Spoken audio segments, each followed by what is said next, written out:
எல்லாருக்கும் வணக்கம். Welcome back to our channel. நான் உங்களுடைய தீபா. இன்னைக்கு நம்ம சேனல்ல ரொம்ப சிம்பிளான மெத்தட்ல சிக்கன் கிரேவி எப்படி செய்யுதுன்னு இந்த வீடியோல பார்த்துடலாம். வீடியோவை ஸ்கிப் பண்ணாம கடைசி வரை பார்த்துடுங்க.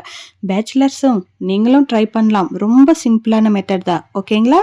வீடியோவை கடைசி வரை பார்த்துட்டு வீடியோ பிடிச்சிருந்தா ப்ளீஸ் லைக் பண்ணாம போவாதீங்க. அப்படியே சப்ஸ்கிரைப் பண்ணிட்டு பக்கத்துல பெல் ஐக்கானும் கொஞ்சம் ப்ரெஸ் பண்ணி வச்சுக்கோங்க. அப்போதானே நான் போடுற வீடியோஸ் எல்லாம் உங்களுக்கு நோட்டிஃபிகேஷன் வரும். சரி ப்ராசஸ்க்குள்ள போகலாம். முதல்ல ஸ்டவ் மேல ஒரு பாத்திரம் வச்சுக்கோங்க, இல்லை கடாய் வச்சுக்கோங்க. தேவையான அளவுக்கு எண்ணெய் சேர்த்துக்கோங்க. எண்ணெய் கொஞ்சம் ஜாஸ்தியாக இருந்தால் நல்லாயிருக்கும். ஒரு 3 ஸ்பூன் அளவுக்கு எண்ணெய் சேர்த்துக்கோங்க. மசாலா ஐட்டம் இதுதான் போடணுன்ட்டு எதுவுமே கிடையாது. உங்கள் வீட்டில் எது இருக்கோ அது சேர்த்துக்கோங்க. இல்லைன்னா என்ன மாதிரி கொஞ்சம் ஜீரகம், பெப்பர், லவங்கம், கொஞ்சோண்டு பட்டை சேர்த்துக்கோங்க. பிரியாணி எல்லாம் சேர்த்துக்கோங்க. ஒரு காஞ்ச மிளகாய் கிள்ளி சேர்த்துக்கோங்க. சிம்பிளாக போதும். அதுக்கப்புறம் கட் பண்ணி வச்சிருக்கிற ஆனியன் சேர்த்துக்கிட்டு ஆனியன்ஸ் நல்லா ஃப்ரை ஆகட்டும். அதுக்கப்புறம் ஒரு ஸ்பூன் அளவுக்கு இஞ்சி பூண்டு சேர்த்துக்கிட்டு அதுவும் பச்சை வாடை எல்லாம் போகிற வரைக்கும் ஃப்ரை ஆகட்டும். இதெல்லாம் ஃப்ரை ஆன பிறகு கொஞ்சமாக மஞ்சத்தூள் சேர்த்துக்கோங்க. தேவையான அளவுக்கு உப்பு சேர்த்துக்கோங்க.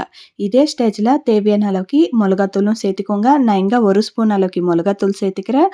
ஒரு ஸ்பூன் அளவுக்கு தனியாத்தூள் சேர்த்துக்கிறேன். எல்லாமே சேர்த்துன பிறகு இதெல்லாம் கொஞ்சம் பச்சை வாடை எல்லாம் போகிற வரைக்கும் எண்ணெயில் ஃப்ரை பண்ணிக்கோங்க. நல்லாயிருக்கும். அதுக்கப்புறம் டொமேட்டோ சேர்த்துக்கோங்க. உங்களில் எத்தனை பேருக்கு சிக்கன் கிரேவி என்ன ரொம்ப பிடிக்குமோ கமெண்ட்ல சொல்லிடுங்க. சிக்கன் கிரேவியோட தோசை பிடிக்குமா, இட்லி பிடிக்குமா, களி பிடிக்குமா, சாப்பாடு பிடிக்குமான்ட்டு கூட கமெண்ட்ல சொல்லிடுங்க. ஏன் கேட்குறேன்னு சொல்றீங்களா? கடைசியில் சொல்கிற வீடியோவை பாருங்க. டொமேட்டோ சேர்த்துனீங்களா? கொஞ்சம் கருவேப்பிலையும் சேர்த்துக்கோங்க. கருவேப்பிலை கடைசியில் சேர்த்தாலும் பரவாயில்ல, இப்போ சேர்த்தாலும் பரவாயில்ல. டொமேட்டோ நல்லா சாஃப்ட் ஆகணும். அது வரைக்கும் ஃப்ரை பண்ணிக்கோங்க. இப்படியே வச்சா சாஃப்ட் ஆகாது இல்லையா? மூடி வச்சு குக் பண்ணோன்னா சீக்கிரம் சாஃப்ட் ஆகிடும். அதனால கொஞ்ச நேரம் மூடி வச்சு ஃப்ரை பண்ணிக்கோங்க. சீக்கிரமாக டொமேட்டோ சாஃப்ட் ஆகிடும். பாருங்கள், டொமேட்டோ நல்லா கலர் சேஞ்ச் ஆயிடுச்சு. கரண்டில் லைட்டாக ப்ரெஸ் பண்ணோன்னா டொமேட்டோ கூட நல்லா சாஃப்ட் ஆகிடும். இந்த மாதிரி நல்லா சாஃப்டான பிறகு முன்னாடியே க்ளீன் பண்ணி வச்சுருக்கிற சிக்கனும் சேர்த்துக்கோங்க. நான் இங்கே ஒரு 1/2 kg மட்டும்தான் சேர்த்துருக்கிறேன். மீதி இருக்கிற 1/2 kg சிக்கன் பிரியாணி வேணும் இல்லையா? அதுக்காக எடுத்து வச்சுருக்கிறேன். இப்போ சிக்கன் சேர்த்துன பிறகு இதுக்கு மசாலா எல்லாம் ஒட்டுற மாதிரி நல்லா மிக்ஸ் பண்ணிட்டு மூடி வச்சு ஒரு 10 நிமிஷம் குக் பண்ணிக்கோங்க. சிக்கனில் இருக்கிற தண்ணி எல்லாம் செப்பரேட் ஆகணும். அதே விதமாக சிக்கனும் நல்லா குக் ஆகணும். அதுக்காக சிம்மில் வச்சுட்டு மூடி வச்சு குக் பண்ணிக்கோங்க. சிக்கனில் இருக்கிற தண்ணி எல்லாம் செப்பரேட் ஆகிட்டு பாதி சிக்கன் இங்கேயே குக் ஆகிடும். ஓகேங்களா? ஆல்மோஸ்ட் எல்லாருக்குமே தெரிஞ்சிருக்கும். பிகினர்ஸ்க்கும் சரி, அதே மாதிரி பேச்சுலர்ஸ்க்கும் சரி கொஞ்சம் யூஸ் ஆகுமேன்னு சொல்லிட்டு கொஞ்சம் கிளியராக எக்ஸ்பிளைன் பண்ணுறேன். வேறு எதுவும் இல்லை. பாருங்கள், தண்ணியெல்லாம் நல்லா செப்பரேட் ஆயிடுச்சு இல்லையா? இந்த ஸ்டேஜில் ஒரு முறை மிக்ஸ் பண்ணிக்கோங்க. இல்லைன்னா அடி பிடிச்சிடும். அதனால அப்பப்போ ஒரு முறை இந்த மாதிரி மிக்ஸ் பண்ணி மறுபடியும் மூடி வச்சு குக் பண்ணிக்கோங்க. சிக்கன் ஒரு முறை செக் பண்ணிக்கோங்க வெந்திச்சா இல்லையான்னு. வெந்திச்சேன்னா நீங்கள் தண்ணி சேர்த்துக்கலாம். இல்லைன்னா இன்னும் வேகணும்னு தோணுச்சுன்னா இன்னும் கொஞ்சம் நேரம் மூடி வச்சு குக் பண்ணிக்கோங்க. அப்பப்போ இந்த மாதிரி கலரிட்டு இருக்கணும். இல்லைன்னா அடி பிடிச்சிடும். இன்னும் ஒரு 5 நிமிஷம் கழிச்சு எடுத்து பார்த்தோம்னா சிக்கன் இந்த மாதிரி வெந்துட்டு இருக்கு. கொஞ்சம் சாஃப்டாக வெந்துட்டு இருக்கு. எனக்கு இன்னும் சாஃப்டாக வேகணும்னு சொல்லிட்டு லைட்டாக ஒரு சின்ன டம்ளரில் பாதி அளவுக்கு தண்ணி சேர்த்துக்கினேன். ஏன்னா நம்மளுக்கு கிரேவியும் வேணும் இல்லையா? சிக்கன் ஒட்டி இருந்தாலும் நல்லா இருக்காது. லைட்டாக கிரேவி இருந்தால் தான் நல்லாயிருக்கும் இல்லையா? அதனால கொஞ்சமாக தண்ணி சேர்த்துக்கினேன். பாருங்கள், சிக்கன் நல்லா தான் வெந்துச்சு. இன்னும் கொஞ்சம் சாஃப்டாக வெந்துச்சுன்னா நல்லா இருக்குமேன்னு சொல்லிட்டு கொஞ்சமாக தண்ணி சேர்த்து இன்னொரு 5 நிமிஷம் வேக வச்சுக்கினேன். உங்களுக்கு இந்த அளவுக்கே போதும்னு நினச்சிங்கன்னா இந்த ஸ்டேஜிலவே நீங்கள் மசாலா எல்லாம் மீதி இருக்கிற மசாலா எல்லாம் சேர்த்துக்கிட்டு இறக்கிக்கலாம்.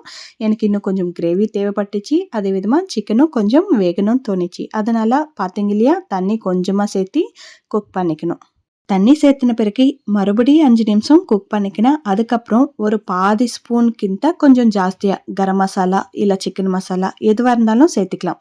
அது கூடவே கொஞ்சம் கொத்தமல்லியும் சேர்த்துக்கிட்டு ஒரு 2 நிமிஷம் குக் பண்ணிக்கோங்க. ஏன்னா மசாலா எல்லாம் போட்டு இருக்கிறோம் இல்லையா? அது கொஞ்சம் பச்சை வாடை போகிற வரைக்கும் ஒரு 2 மினிட்ஸ் சும்மா அப்படி லைட்டாக வேக வச்சுக்கோங்க. பச்சை வடையில் போனோம் இல்லையா, மசாலா பச்சை வடை, அதுக்காக இந்த மாதிரி வேக வச்சுக்கோங்க. பார்த்தீங்களா கிரேவி எந்த அளவுக்கு திக்காக வந்திருக்குன்ட்டு. நம்ம மசாலா எதுவுமே அரைச்சி போடலை. ஆனால் இந்த அளவுக்கு கிரேவி நம்மளுக்கு கிடைக்கும். பார்க்குறப்பே வாய் வருதா? கண்டிப்பாக ட்ரை பண்ணிடுங்க. ஸ்டவ் ஆஃப் பண்ணுற நேரத்தில் ஒரு பாதி ஸ்பூன் அளவுக்கு ஃப்ரெஷ் க்ரீம் சேர்த்துக்கோங்க. Fresh crema? நான் எங்கே போய் வாங்குறது இப்போ அப்படின்னு நினைக்காதுங்க. வீட்டிலவே பால் காசுறோம் இல்லையா? அது மேலே இருக்கிற பாலடை எடுத்து வச்சுக்கோங்க. அது ஒரு பாதி ஸ்பூன் அளவுக்கு சேர்த்துக்கோங்க. இது எதுக்கு சேர்க்குறோன்னா நம்மளுக்கு காரம் ஜாஸ்தி ஆகாமல் கொஞ்சம் அவாய்ட் பண்ணும். டேஸ்ட் ஒன்றும் ஜாஸ்தி கூட்டிடாது.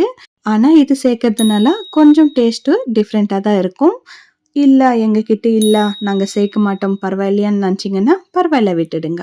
இல்லன்னா ஸ்கிப் பண்ணிடலாம். இருந்துச்சுன்னா ஒரு பாதி ஸ்பூன் அளவுக்கு சேர்த்துக்கிட்டு, அதுக்கப்புறம் ஸ்டவ் ஆஃப் பண்ணிட்டு சர்வ் பண்ணிக்கோங்க. ரொம்ப ரொம்ப சிம்பிளான சிக்கன் கிரேவி ரெடி ஆயிடுச்சு இல்லைங்களா? பேச்சுலர்ஸ்க்கும் ஈஸியா தானே இருக்கும். கண்டிப்பா ட்ரை பண்ணிடுங்க. ட்ரை பண்ணிட்டு எப்படி வந்துச்சுன்னு கமெண்ட்ல சொல்லுங்க. நான் முன்னாடியே கேட்டிருந்தேன்ல, உங்களுக்கு சிக்கன் கிரேவி எதுல பிடிக்கும்ன்ட்டு. எனக்கு சாப்பாடுக்கிಂತ மீதி எல்லாத்துலயுமே ரொம்ப பிடிக்கும். தோசை, இட்லி, களிக்கு நல்லா பிடிக்கும். சாப்பாடுக்கிಂತ இது 3த்துல ரொம்ப விரும்பி சாப்பிடுவேன். ಅದಕ್ಕಿಂತ வேகறப்பே ஒண்ணு உப்பு பார்க்கறதுக்கு, ஒண்ணு காரம் பார்க்கறதுக்கு, இன்னொன்னு மசாலா எல்லாம் புடிச்சிருக்கா இல்லையான்னு பார்க்கறதுக்கே பாதி சிக்கன் உள்ள போயிடும். என்ன மாரி நீங்களும் இருக்கிறீங்களான்னு தான் கேட்டேன். வேற எதுவும் இல்ல. ஓகேங்களா? வீடியோ புடிச்சிருந்தா லைக் பண்ணுங்க. சப்ஸ்கிரைப் பண்றதுக்கு மறந்துடாதீங்க. முடிஞ்ச அளவுக்கு ஷேர் பண்ணுங்க. தேங்க் யூ ஃபார் வாட்சிங்.